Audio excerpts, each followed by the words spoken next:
Britain has over 11,000 miles of coastline, and it's littered with fascinating evidence of our island story. Wow, look at that. Look at that. Dark and menacing, isn't it? Wonderful thing.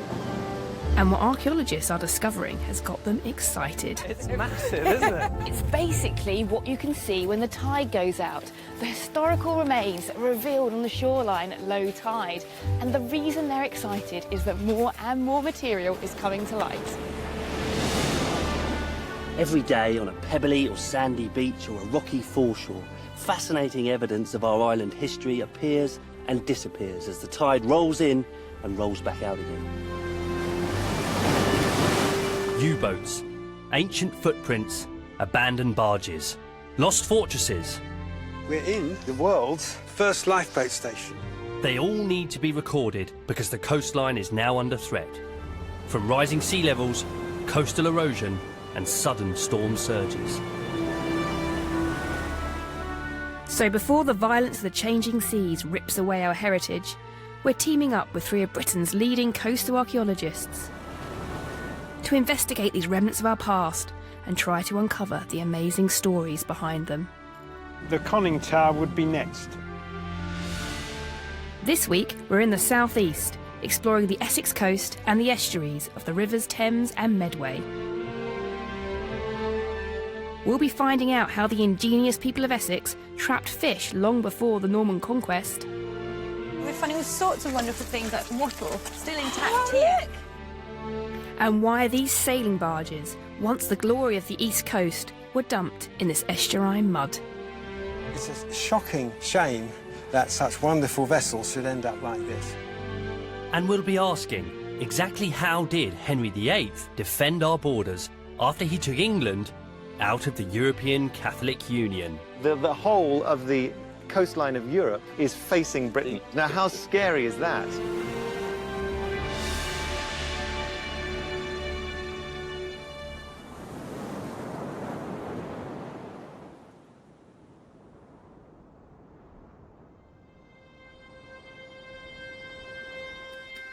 The coast of Essex is tricky to navigate. There are hidden creeks and backwaters, mudflats and long rivers stretching inland. Much of it is low-lying, swampy and inaccessible. At the same time, because this coast faces Europe, it's been vulnerable over the centuries to invasion. And that's what's brought us to the eastern end of Mersey Island. This area does get flooded an awful lot, hence all those river walls, that great levee running all the way along there to keep Essex safe from you can really North Sea. see the need for fortification against that kind of relentless pressure of the sea itself, then of course storm surges. Well, it's not just fortification from the sea, it's fortification from enemies coming in from the sea. And what we are coming up to just here, team, is a Tudor blockhouse. Where? Where? Yes. Everyone just get their imagining hat on for a second. If we just come through the entrance here, these are the remains of the East Mersey blockhouse. It was a fortification to defend against attack from the sea, and what you can see here are the remaining earthworks. So you say Tudor, are we talking Elizabethan, Henry VIII? We're talking about Henry VIII, so the fort was commissioned in 1543 and built a couple of years after that. This blockhouse would have been built quickly because Henry VIII was expecting England to be attacked from continental Europe.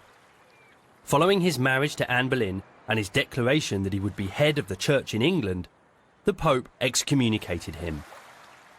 Henry was completely isolated, but defiant. The way was open to France and Spain to take back England for the Catholic faith. So was it possible for a small fort like this to defend England's coast? It doesn't seem like a very impressive structure. That's why I said you need your hat on. So if we look inside the blockhouse, which is now filled with water, and originally there would have been a wooden structure in here. And then these mounds are basically the walls. Yeah. They're the ramparts. And on these, you'd have had a number of guns that were placed and manned by the crew that were permanently garrisoned in the blockhouse. And perhaps, Alex, we can show people where they are. OK, I'll go if you want over here. Run up on that way. Right. So they've been positioned on the corners where each of the ramparts met, so you would have a nice line of sight, really, to attack any incoming vessels. Right, so your gun's covering out that way, my gun's covering here and just into the estuary then of the Colne. Indeed.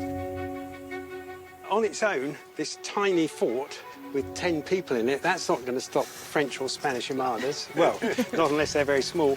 So we need to look at how this fits into its wider context. Was this the only fort here? Right. I mean, where were all the other ones? This is extraordinary archaeology. A donut-shaped earthwork that dozens of hikers and dog walkers pass by every day. But at one time, there was an impressive fort made of timber and banked earth standing here. What we want to find out is why it was on this particular site, and were there others like it? We'll follow up this investigation a little later. The remains of the blockhouse are so battered and eroded that they give us very few clues. And because the shoreline is so flat, damage by the sea poses a threat to all the archaeology on this coast.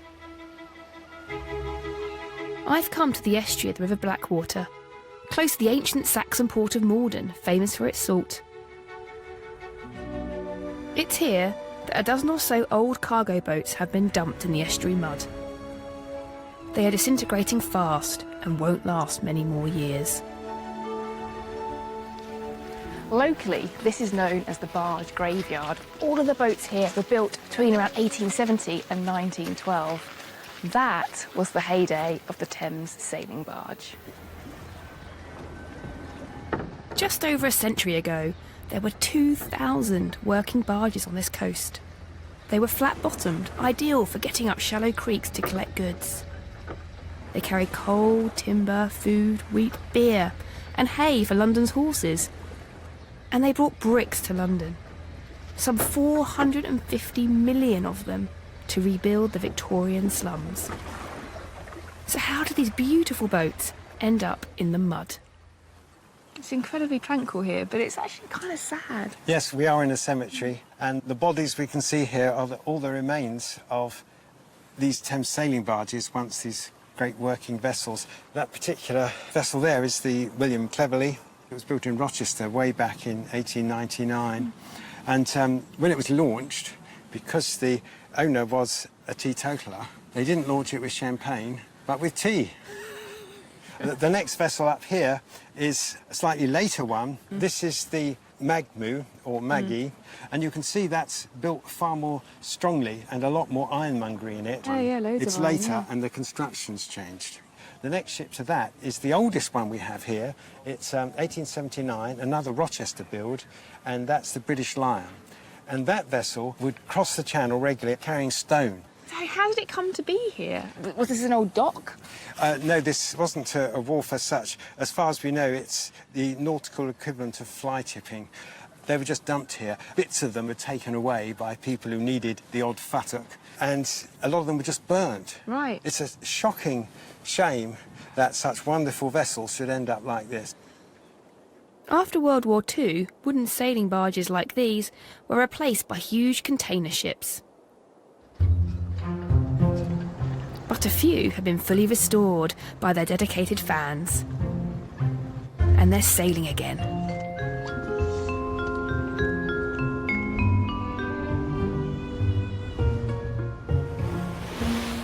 In each one, there might be 40 new oak trees and 5,000 square feet of new sail.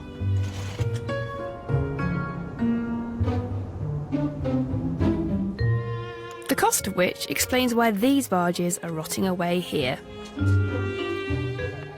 For Gustav's Citizen team, the Coastal and Intertidal Archaeological Network, the threat from the sea makes the need to record these vessels urgent.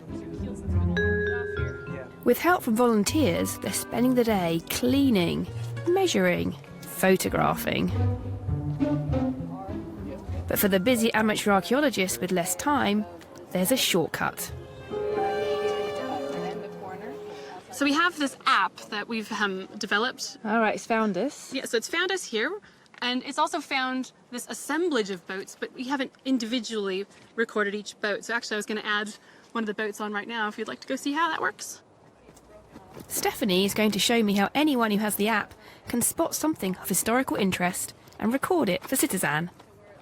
We click our position to get our GPS point, and that's why we're standing right in the middle of this mucky mess, because we need to get the GPS position of this exact In the point where we're middle. standing. And then we type in a little description. Timber framed vessel on its side. And then we can take a photo, so it's very important so people can find it again, and that we can record the change over time. If you'd like to do the honors. Okay, just hang on 1 second. I'm going to pull myself out of here. Right. So the boot. Okay, I'm going to take one of these nails, I think. So we've got to have a little scale. I had this in my pocket, which is pretty handy. Pen for scale. Yeah. All Okay. right. And then we just type in a little description. So detail of copper nails, nail. perfect. And then we type in the period of use. So this would be post-medieval. And if you're not sure, you can always click Uncertain, because the beauty of it is you don't have to be an expert to get involved. Exactly. So you just give the best information that you can possibly do at the time. And at the end, you can say whether you should recommend if any work be done. And that's when the data comes back to us and we can come out and check out sites that are actively going away. In years to come, there will at least be a proper record of these fabulous wrecks, even though they'll have vanished into the mud. Earlier, we found that our Tudor blockhouse is facing the same fate. So to widen our investigation, archaeologist Oliver Hutchinson and I are visiting the Essex Record Office. Can we get to the bottom of why Henry VIII built his blockhouse at East Mersey? Today, it's just an earthwork, so we're keen to find evidence of it that dates from the Tudor period itself. To us, the next step is obvious.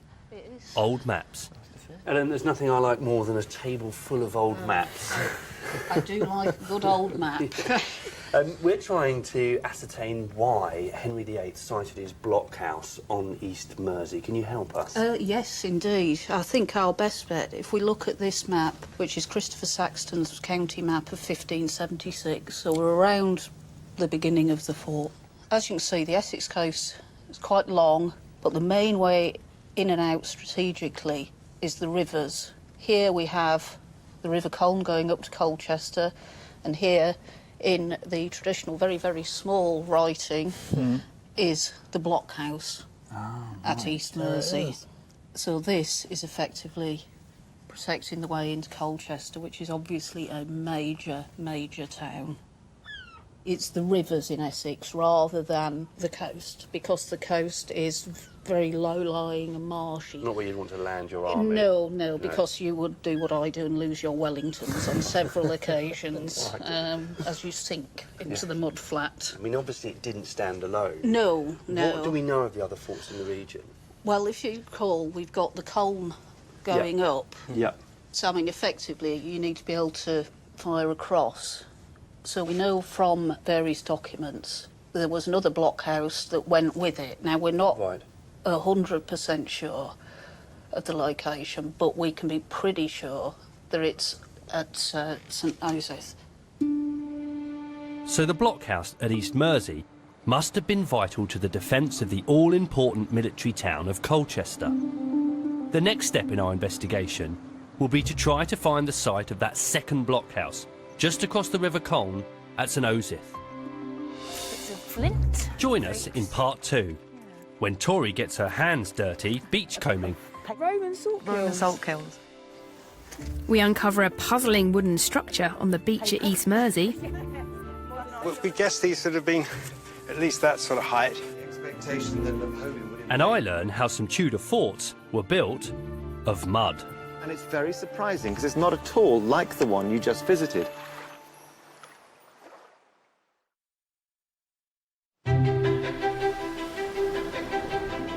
Up until the last ice age, the east coast was joined to mainland Europe.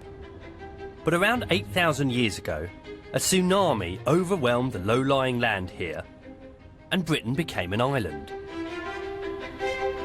Essex's long and windy coastline stretches over 350 miles. It's the longest coast in England, and it's acutely vulnerable to tidal erosion and storm surges. That means the coastal archaeology is in danger of vanishing. One place that has suffered a good deal from erosion over recent decades is Canvey Island. The island is famous for its Roman history.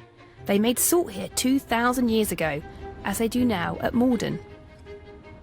Much of the archaeology has been swept away, but it's still somewhere where interesting material appears between the tides. Loads of shells. Oh, more Roman pot. The great joy of this archaeology is that we can all see it. In fact, we can even find it. Charlotte Mecklenburg and I are joining coastal archaeologist Lara Band for a morning's beachcombing. That's nice. It's quite hard fired. Found some pot. I keep seeing all of this clay. It doesn't look fine enough to be a pot. I imagine it's come from Roman salt kilns. There were quite a few You can found on Canvey. Roman salt kilns. Roman salt kilns. So it's probably debris from those. Charlotte, salt kilns. Yes, a salt kiln, and I found some really nice pieces of Roman greyware washed up as well. So I think that's kind of... You see our salt kiln and you raise us a pot. Yeah. We've got some... look. It's got a diagnostic rim here, so around the top. That's quite a big piece, actually. And then we've got a nice piece here. Lovely bit of Roman greyware. Oh, that's lovely. Which ties in really nicely with the Roman salt kilns around here. Pots made of greyware were used in cooking, and the Romans needed salt to preserve meat and fish. Their salt kilns were made of coarse pottery. They boiled up seawater in them, evaporating the water to leave behind the salt. This is obviously, disposable. And is that literally how it worked? They kind of just smacked up the salt kiln at the end? At the end, they'd smash them open to get the salt out, and that's why you've And just then got move lots of this stuff everywhere. So there were excavations here in 1970s, 1980s, 1990s when they found kilns, but there's been at least 20 metres of erosion of the salt marsh. Yeah, wow. So most of it's gone, I think. Changes to this coastline inevitably mean losses as well as gains. What's noticeable here is that when any new material does wash up on this flat, marshy shoreline, it's often domestic. Further evidence of the continuous occupation of this part of England. What have you got there? Got this lovely little glass stopper I found. So pretty. Isn't that pretty? That's gorgeous. Can I hold it? Yeah, absolutely. That's so pretty. I mean, is that modern? The general kind of rule with glass is that the kind of older it is, the less refined it is. So, it's got a lot of bubbles going on there. So, I don't know, we were sort of discussing maybe 19th century. Yeah. So you just see like a little bottle, maybe, this sort of shape, little shoulders on top. Yeah, the sort of, sit on. We're thinking... Medicine bottle? Medicine bottle. Yeah. While Tori beachcombs her way around Canvey Island, I'm following up on these remains of the Tudor blockhouse, or small fort. It's clear that it could not have protected the Essex coast on its own. St Osyth is just a short distance across the River Colne. According to Ellen Heppel in the Record Office, there was a second blockhouse here, helping to defend the approach to Colchester. But where exactly was it? There is this fort, a Martello Tower from the time of Napoleon. Could that be the place I'm looking for? I'm joining Jonathan Foyle. He's an architectural historian and a former buildings curator at Henry VIII's magnificent palace at Hampton Court. Is there any evidence that this Martello Tower stands on the site of a Tudor blockhouse, the twin of our ruined fort just across the river at East Mersey?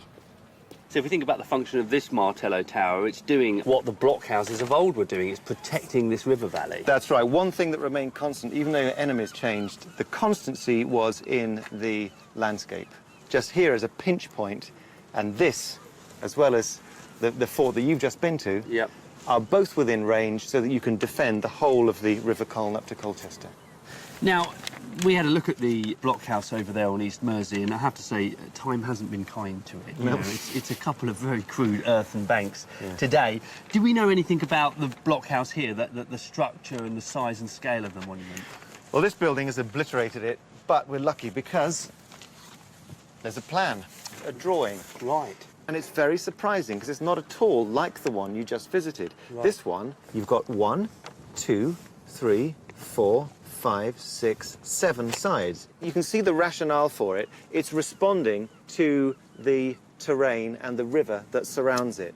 Now, have a look around the edge and you'll see a series of circles. Oh, yes, yeah. And they have cannon between them. What are these circles? We've got little towers here, or what are those? Now, this is a woven structure. If you think of a basket, Yeah. probably without a bottom, filled with earth. Right. It's wicker work, really, stuffed with earth. So see. it's a light structure. Yeah. It'll really take the impact of cannonballs fired at it. Yeah. But it protects the garrison within, the blockhouse itself inside there. These blockhouses are cheaper. They might cost about £500. A fully equipped fort like those on the coast of Kent cost more than £10,000. But because you've still got the same number of cannon, it ostensibly does the same job. So you think about the mentality of Henry VIII. He's in big trouble now. He has royally annoyed the whole of Europe. Yeah. He's pulled down the abbeys and he's pouring the money that he took from the dissolution into the building of these forts to defend the nation. Right. Politically, frankly, he's presiding over a potential utter disaster. The whole of the coastline of Europe is facing Britain as adversaries. Now, how scary is that? We now know how the Tudor defence of Colchester worked, with a blockhouse either side of the River Colne. Henry VIII poured money he gained from the forced closure of monasteries into creating a long chain of these blockhouses down the east coast and as far south as Cornwall. Some were built in stone and have a better chance of surviving. By contrast, ours at East Mersey is progressively losing its shape. It can't have many years to go. But while the sea is destroying the blockhouse, it's also revealing important archaeology on this stretch of coast. And something very interesting has just appeared on the beach, only a few metres from our blockhouse. Is this what we're heading for here? Yes. It's the job of archaeologists like Gustav and Charlotte to spot evidence of human activity from all periods of history. They have to be alert to what most of us don't see. Every bit of pottery, every fragment of wood. I can see it's a structure, but what is it? I mean, it's definitely something put here by humans. It's very regular. That's right. It's a fish trap. We found it by chance. It was an exceptionally low tide. It's sort of like a spring tide. And we kind of saw all of these posts sticking out of the ground. Posts here. You know, we're finding all sorts of wonderful things like wattle still intact here. So we've got all these major posts. The wattle work runs between all these posts. As you expect, weaving between the posts. That's it. Fence. I mean, is this the top of the fish trap? Would it have gone deep into the mud or stood proud above our heads? We guess these would have been, pretty tall, at least that sort of height. Right. And whatever height we can estimate would be the height of the highest tide at the date this was built. OK, so for instance, if it was working today, for it to work, you can see the high tide line over there. Yeah, it would be the height of the river wall. OK, and that's presumably because you want the fish to come in but not leave. That's right. Yeah. Right. And actually, if you look here, you can sort of see this is a kind of a V-shaped fish trap. Yeah, a very wide V. It's a very kind of open V. So you're at the apex. Or Just here, yeah, that's right. So this is where you would have your holding nets. So as the tide is going out, the fish would be funneled into these boxes here. The fish would swim into these traps here at low tide. Then the tide was drop, and then the fisher persons can come down the trackway and collect up fish in each of these traps. Can you date this particular trap just by looking at the structure of it? I mean, we know from around this area we have a lot of 7th century fish traps, mid-Saxon. But what would be nice if we could get a date on this to see if it's related at all to the Tudor blockhouse, which is just over there. The way to establish the date of a wooden structure is to use radiocarbon dating. Charlotte will take a sample from the wooden stakes and send it off to a lab in Oxford for analysis. I'll be fascinated to find out the century it belongs to. So radiocarbon dating, it works on dating organic materials, so it only works on things that have been alive. That's right, yeah. And it only really works on things that are less than 50,000 years old. But within that window, you can get a pretty precise date for when this tree died, effectively. That's right, yeah. It's going to tell us when the tree was cut down. So that will give us a kind of ballpark figure of the age of the fish trap. The age of the fish trap, or the age of the wood that was used for the fish trap. You really don't need very much, even like a postage stamp. Luckily, this is quite soft. So, were the fish traps built in the Saxon period? Or is there a possibility that they are linked to the nearby Tudor blockhouse? The radiocarbon test should give us the answer. The fish traps are a brand new discovery, which has me wondering why weren't they known about before? So we've asked our drone technician, Peter Rauxlow, to conduct an aerial survey. What can his work tell us about the way erosion makes things appear and disappear on this coast? So what we have here is the ortho mosaic that we've created from the aircraft. We're looking at a map from the year 2000. This is precisely the area where we found the fish traps. Why is there no sign of them? You can see that they were completely covered. So that feature there is our fish trap, and that was covered by marsh in 2000 AD. The fish traps remained hidden by the marsh until erosion revealed them. So, if the sea has the power to remove a marsh, what kind of threat does it pose to the Tudor blockhouse nearby? If you look at what it looks like now at this end, you can see what we saw, which is it's all been taken out. But what we have here is a picture of the fort in 2000. That's incredible. Whoa. That is incredible, because you can clearly see the triangle of that fort, but when you and I walked up to it, we were walking on the beach. That's right. The foreshore was right up against the edge of it, wasn't it? We could just walk across the sand right up to it.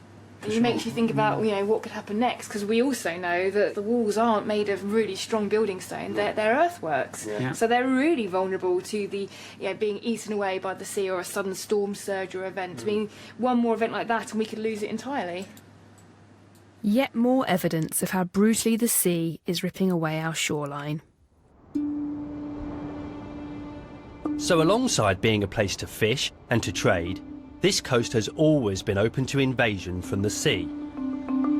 Now, that could, of course, mean coastal erosion, but equally, it could mean the threat of an enemy invasion. I've jumped across the Thames to North Kent, where I'm joining Gustav and Oliver on the River Medway. We're taking a boat up the river with maritime archaeologist Anthony Firth. He's told us about a rather exciting bit of coastal archaeology in a creek near the Isle of Grain. Join us in part 3, when we investigate this monster left over from World War I. The first thing we can see is the vessel is clearly twisted over slightly. It's not exactly horizontal. And we ask how the Anglo-Saxons engaged in fishing on an industrial scale. The longest side was 340 metres. So wow! Really big, vast.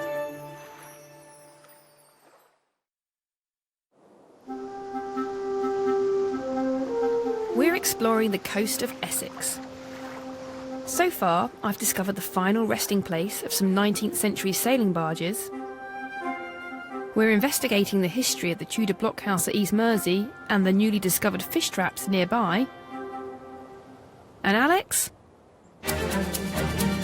Well, he's on a boat in Kent. We're travelling up the River Medway, heading for the quaintly named Humblebee Creek, where Anthony Firth says there's a wreck from World War I. It's going to be tricky today because we need the tide to be low enough so that we can actually see the wreck, but at the same time, if it's too low, there's a risk that we'll run aground, so it's going to be a delicate balancing act.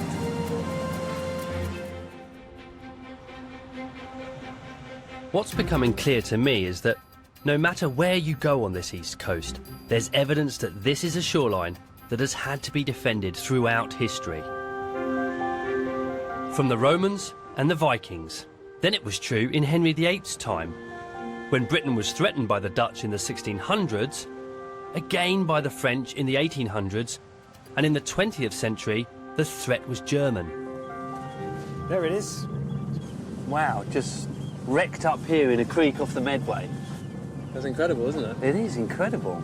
That's a submarine, what we call a U-boat. Yeah, absolutely. It's a German U-boat from the First World War. Phenomenal. For our condition survey, what we're trying to do is to see exactly what's left. You're looking for diagnostic features that actually help us to identify the type of U-boat, or are we happy we already know what type of U-boat That's right. is? Yeah, I mean, there are sort of variations in the types of class of the boats, and one of the key identifiers for a Type 3, which is what we think this is that it would have 4 torpedo tubes at the fore, at the bow of the ship. The first thing we can see is the vessel is twisted over slightly, and that large square plate there, I'm assuming, is the base of the gun that was on the deck. You can also see very clearly that the bow section has twisted off and broken. Yeah. It's in the wrong place. Okay, if I just hold it alongside here, Gus. This is bulkhead to bulkhead that we're measuring here. Right. Anthony, this U-boat is a long way from home. Do we know how it came to be here? At the end of the war, all of the U-boats had to be surrendered in a very formal process. So they were brought across, they were met by the Royal Navy. Well over 100 U-boats were all lined up in Harwich. And the U-boats in the Medway are thought to have been sold for their engines. The engines were taken out and used locally for various kinds of industrial applications. The U-boats themselves, the value of the scrap wasn't that high, and it seems that some of them were simply abandoned out here in the marshes. These are the buoyancy tanks, the flotation tanks. And if you look at what's inside them, the water level is definitely higher inside than it is outside, which to me demonstrates that they're still watertight. So after 100 years of being buffeted by the Medway, German engineering still functions.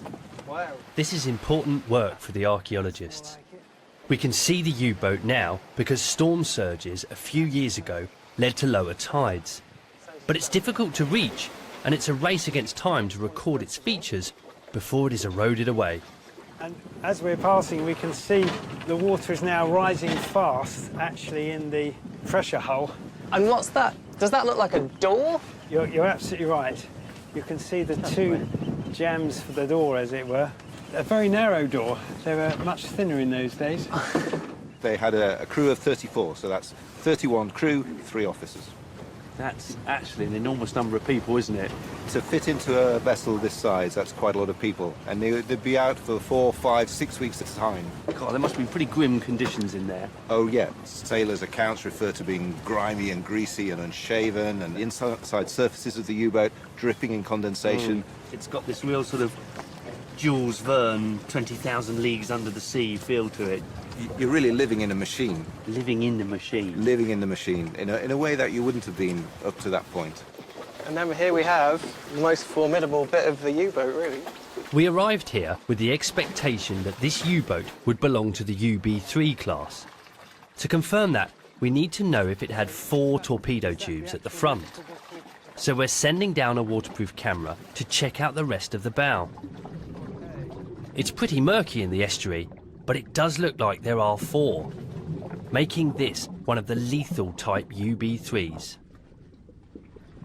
Throughout the war, Britain exerted a very strong blockade against German vessels and against vessels trading with Germany. Right. And that had a desperate effect. And the U-boats are really regarded as a way to do the same kind of thing as Britain was doing against Germany, but they use U-boats rather than surface cruisers. So it becomes a sort of bit of a war of attrition in some senses. Again, we'll try and sink more than they can sink of ours. Very much like the war in the trenches. The First World War is about total war.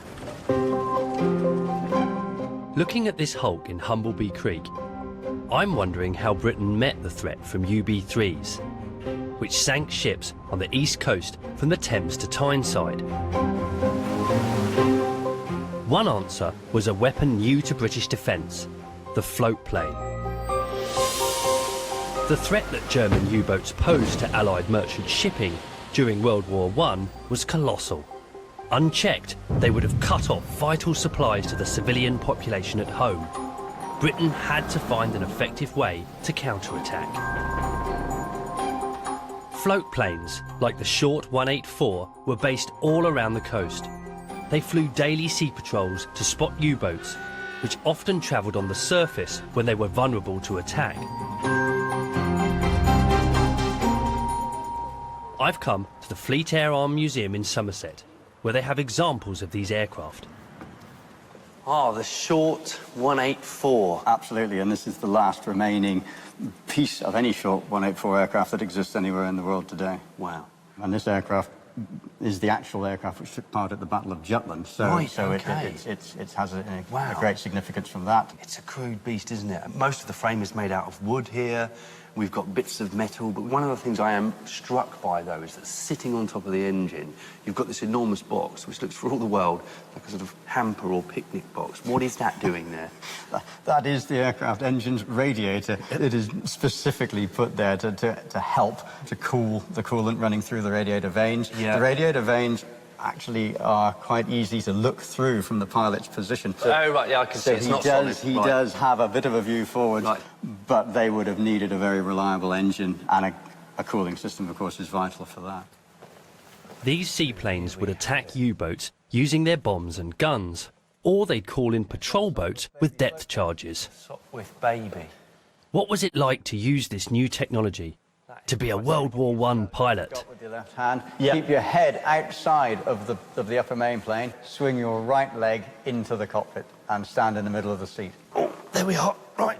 Slide yourself down into the seat, but make sure your feet are on the rudder pedal guideways. Absolutely. And in. And there we go. There you go. Well done. You're in. I'm just starting to feel like one of these glamorous First World War pilots, you know, these really sort of cavalier chaps. Everybody wants to be a fighter pilot. It's the same today. Yeah. But you certainly weren't out of danger. There was many, many things that could go wrong. Freezing cold. If you were up at 16,000, 17,000 feet, you'd be close to blacking out. If you didn't have goose grease on any exposed face skin, you'd be getting frostbite quite badly. And of course, no parachute. There was no way you could bail out if it was all going wrong. Your life expectancy on a busy frontline unit, maybe only a few weeks. That's quite an extensive list of negatives. It no longer feels quite so glamorous, I have to say. I mean, this was part of flying in that period. And flying is dangerous, and you know it still can be today.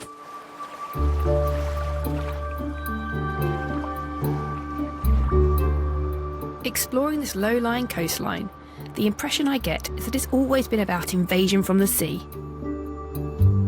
But whether it's storms or wars, the dangers don't seem to have deterred people from living here, the evidence for which are the archaeological remains from every period of history.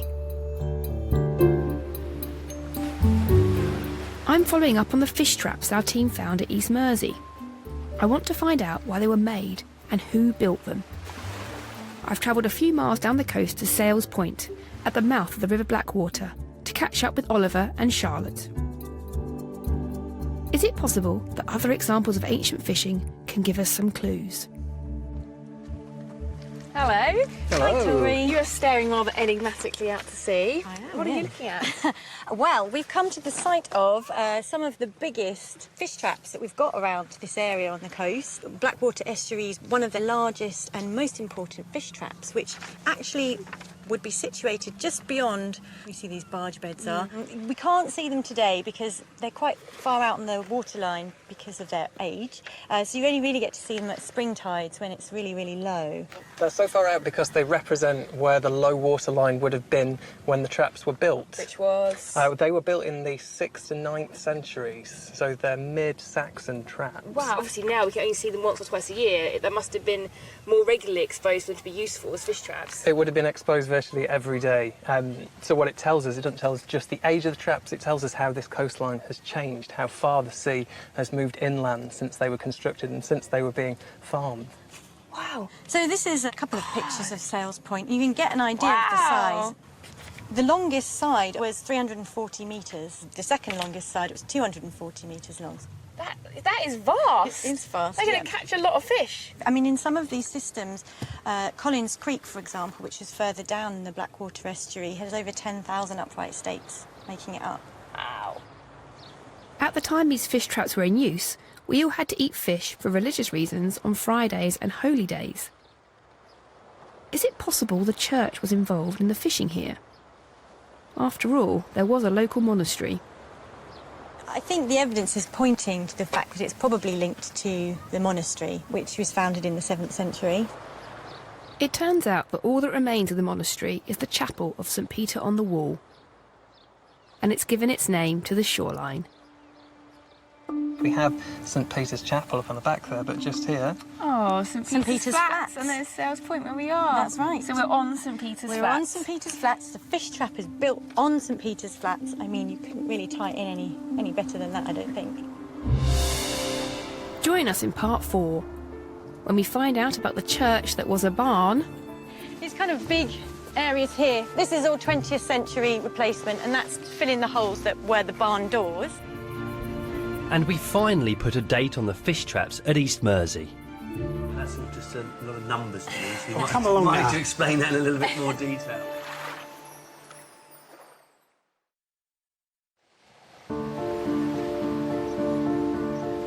We're on the coast of Essex, trying to find evidence that would tell us who built these fish traps at East Mersey. We've sent away a sample of the wood for dating, and we've confirmed there were other fish traps belonging to the Saxon period, a few miles down the coast of Sales Point. Charlotte's suggestion that the Saxon fish traps at Sales Point would have been sponsored by a local monastery is intriguing. If she's right, there is only one contender that fits the bill, and it used to stand here. It was built on the site of a late Roman fort, and now the chapel of St Peter on the Wall is all that remains of the Roman fort and of the monastery. So, Charlotte, what do you make of this fantastic structure, then?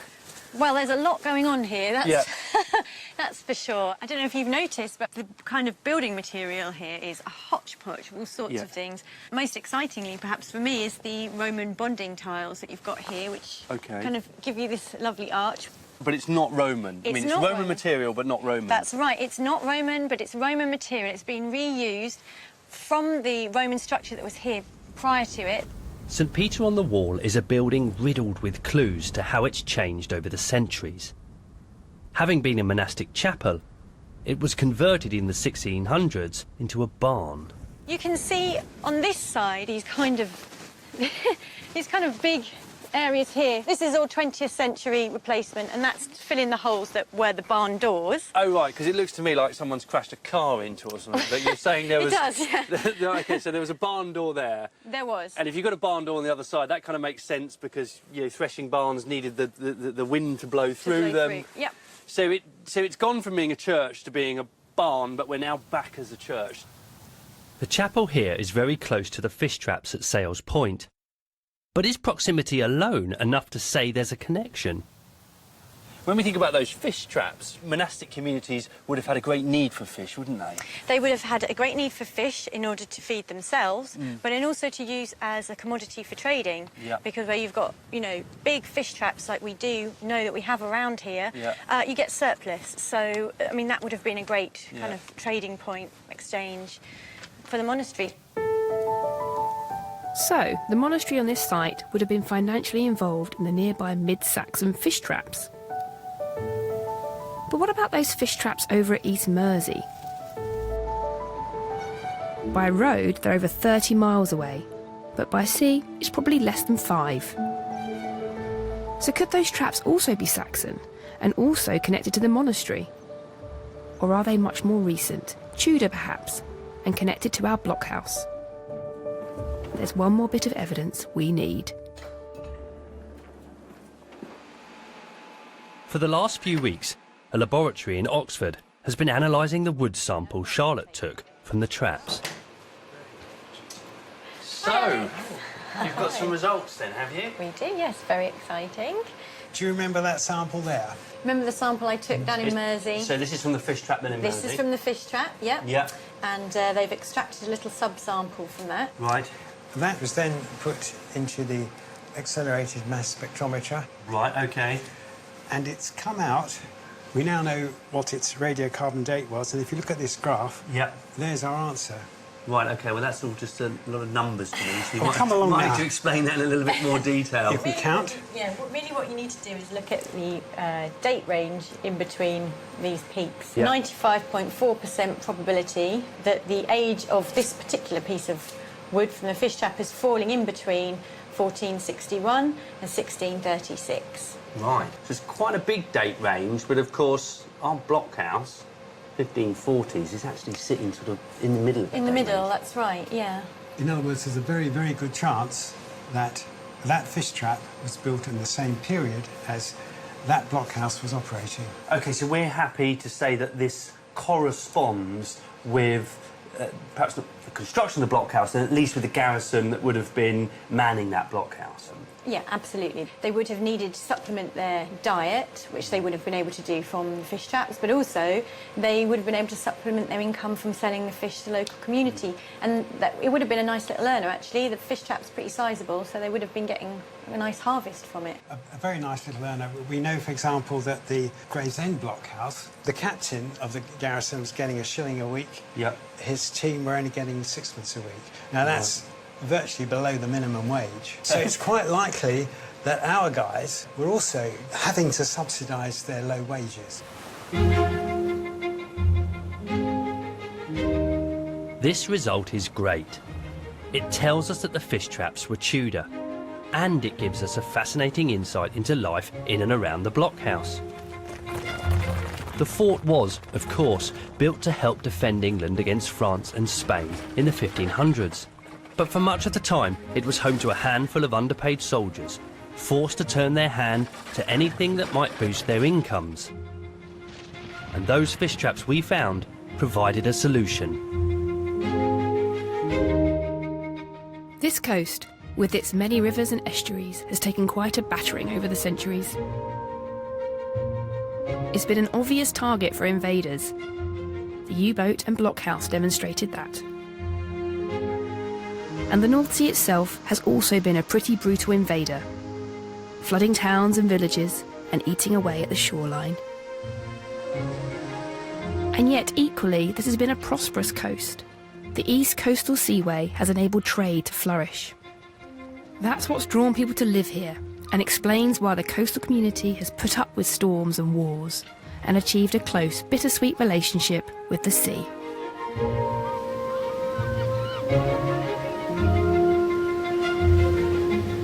Will the castle survive the installation of a lift? The new series of Escape to the Chateau continues tomorrow night at 8.